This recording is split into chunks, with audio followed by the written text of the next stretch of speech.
So, Professor, the proposition for universal basic income would be less important if we had a higher level of job proficiency in Malaysia, where workers have a higher level of education, they've got more skills to offer, and the salaries would be higher, and therefore the less need there would be for a UBI. You've looked at the whole prospect of tertiary education in some detail the last few years, and anecdotally, at least at my level, it seems to me that the tertiary education sector has not done its job in terms of keeping up with what's needed in the workplace. What more now with AI? What is your TLDR, your executive summary, when it comes to how education can be reformed in Malaysia? I think that it's not the job of universities actually to prepare people for the labor market.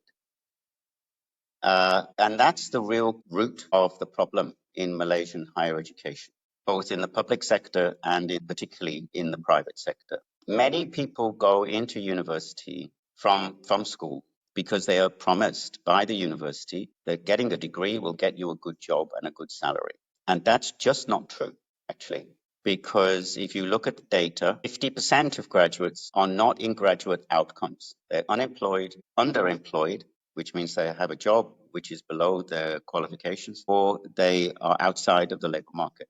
That means normally they're retraining because they've got a bachelor's degree and they need to upgrade their skills, or they're doing a professional certificate to upgrade their skills. Now, what that means is that the promise that many universities give to students that their life will be better with a degree just isn't true. And I think that students as consumers in the education marketplace are realizing that. And they're realizing that very quickly and very straightforwardly. They realize that they have better options outside of the universities because the universities are not delivering what they're promising.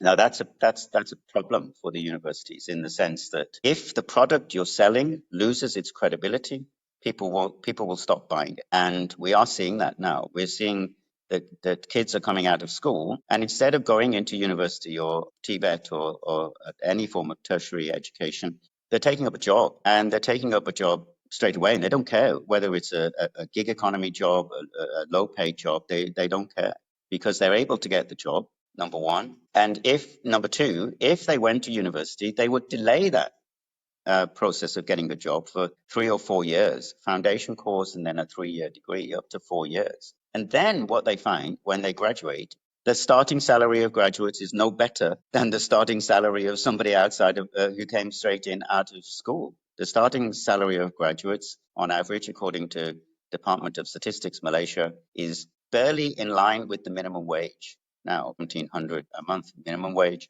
Average starting salary for graduates is about 1,800 ringgit. So it's only a very small difference. Now, of course, salaries of graduates rise over time, and they rise faster than people who don't have a degree. That's true.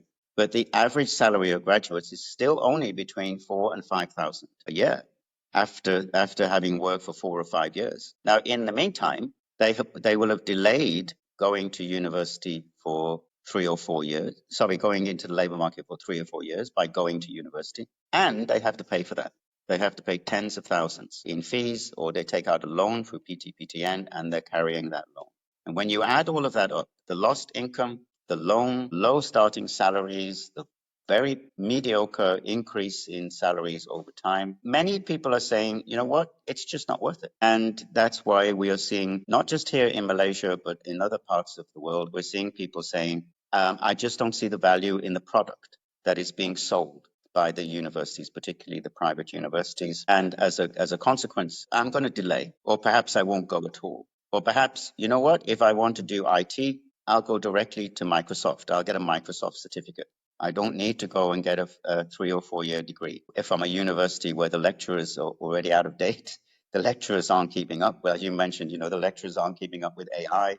The lecturers aren't professionally certified. And they will say, well, why am I going to those institutions for that purpose, when actually that isn't the purpose of the institutions? So there is that structural problem, in my view. There's also there is a problem to ask the question and answer the question, what is a university for? If you ask that of many people, including policymakers, politicians, and parents, I suppose, a university is to get their kid a degree, which will get the kid a better job. That's how they view it. Well, if that's your your view as to what a university is, good luck with that, because that's not happening. And the evidence is very clear that that's not happening. You know, that's not the purpose of a university. I always say, and people get really angry about it, so I'll say it again, make them very angry one more time, right? There is no point to go to a university to learn how to train or prepare for the world of work when the lecturers in the universities have never had a job outside of a university. Normally, I would just stop there. I would say they've never had a job. That makes them really curious. They've never had a job outside of a university. How are these people going to prepare you for the world of work?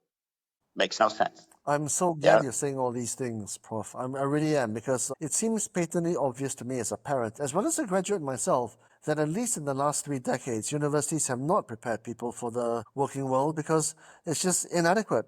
So if they're not doing that and they're not preparing people to be humans, especially in an era of robots, I mean, the classic education, your alma mater, Cambridge, I think, was politics, philosophy, and economics. It's a well-rounded education. You learn how to be a human, you learn how to figure out the meaning of life, and you also knew how the world works in terms of the economy. So how does that all unwind? How do things evolve from here on in? Well, we didn't do PPE in Cambridge. We did pure economics. We did PPE in Oxford. PPE is probably the best rounded generalist degree that you could possibly get, not, you know, without being a specialist degree. But then doing the economics tripos in Cambridge is very, very much better as a specialist degree. But you wind up being an economist in it. But you see, the whole point of it is, when I went to university, there was no question that we were going to university in order to get a job afterwards. We went to university because we had a genuine interest in our subject, and also that we wanted to have a quality experience, a life-changing experience. You know, they call it actualization, a self-actualizing experience. First time away from home, first time meeting people from different parts of your own country and different parts of the world. First time meeting people from different social backgrounds. You know, I went to a state school, a working class background in Liverpool, and it was the first time that I'd met a posh guy when I went to Cambridge. And even worse, the first time I'd met a posh girl, because they are so strange, right? So you go to the university to have these life-changing experiences, to learn over the course of 3 years, learn to make mistakes, and in an environment where it doesn't matter too much, learn to pick yourself up, get on with it, and be resilient. Learn, yes, of course, the content of your course, but learn so much more than that. I mean, they are genuinely life-changing experiences. I would say that the universities then were more about preparing you for life, not preparing you for the world of work. And that was a completely different ethos. But then at that time, only 20% of my age cohort went to universities at that time. And now it's up to 50%. And so that additional 30% of people are people who, this is not a criticism of them, it's simple fact of it. This additional number of people who are going to university are actually not very interested in the subject that they're doing. They're going primarily because they need the certificate. Yeah? And so they're not driven by any sort of intellectual curiosity. As a consequence of that, the lecturers have to spoon feed them a bit more. They can't be left alone to be self-taught or self-driven in terms of their studies as much as we were in the past. And the universities have been pushed to do this because they make money out of it. You know, the more students they get, the more money they make, particularly, of course, in the private sector. But even in the public sector, their grant from the government is often dependent upon the number of students who are going there. So if they're driven by that financial imperative, they will swing wide the gates and open up to whoever wants to come in, whether they need to be there or not, whether they should be there or not, whether they have any aptitude for it or not. I think there is a wide consensus amongst many academics that many of our students would have a happier, more successful life if they weren't wasting 4 years at university. If they had gone into the labor market and made it happen to begin with, made some income, perhaps matured a little bit, and then later decided what qualifications they needed. They don't need a 3-year degree. They just need a short-term qualification fit for the type of work that they're doing, for example. And many academics, and I'm of this view as well, is not that we don't want to have as many students as possible. We would love to have everybody come to the university at one point or other in the course of their life. But we do feel that many of our students would be happier if they weren't with us. And they would be wealthier as well, because they wouldn't be stacking up massive debts, which they will struggle to repay. And we have to have that, in my view, that straightforward, honest conversation about what universities are for, and not come along, as many vice chancellors and chief executives of the private universities come along and say, it's the best thing that you could possibly do to come to university and give me 40,000 ringgit, 50,000 ringgit. I consider that type of lobbying that we see from some of the university leaders to be immoral, fundamentally immoral and unethical. And it isn't true that for many people, going to university is the best option. For some people, starting in a gig economy, building a micro enterprise for themselves, working their way through it, they would be much happier and much wealthier in the long run. I'm really glad you're saying all these things, Prof, because the marketplace seems to be behaving with its feet. I'm hearing that enrollments at undergraduate level are really down, and people who have graduated, as you say, are underemployed or having to retrain. The problem is, if universities are not preparing children for the workplace, nor are they preparing children to be people, adults, then we have a human crisis on our hands, because they're not prepared for jobs, they're not prepared to be adults, and you've got them coming out well into their teens and early 20s as malformed humans, worsened by the fact that they are spending all their time on social media, not having physical interaction, and being indoors with their video games. And so what does that mean for the labor market? I mean, from an economist standpoint, what does that mean for the working age population for any country around the world in the next 5, 10, 15 years? Well, it's not so different to how it's been in the past. I'm not so pessimistic as to say that kids today are worse than we were when we were kids, right? I mean, that's what grumpy old men say, right? So I may well be in the third trimester of my life, but I'm trying desperately not to be a grumpy old man and That's a say, if collective only you, statement, by the way. We.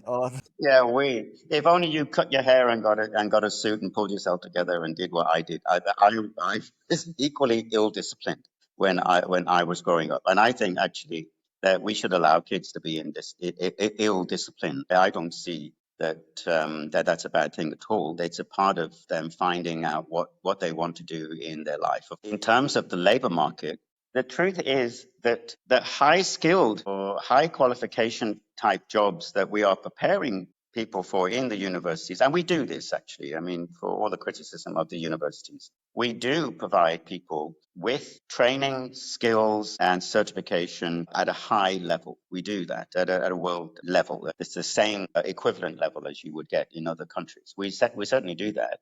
But the jobs are not available for them. And this is the truth of it.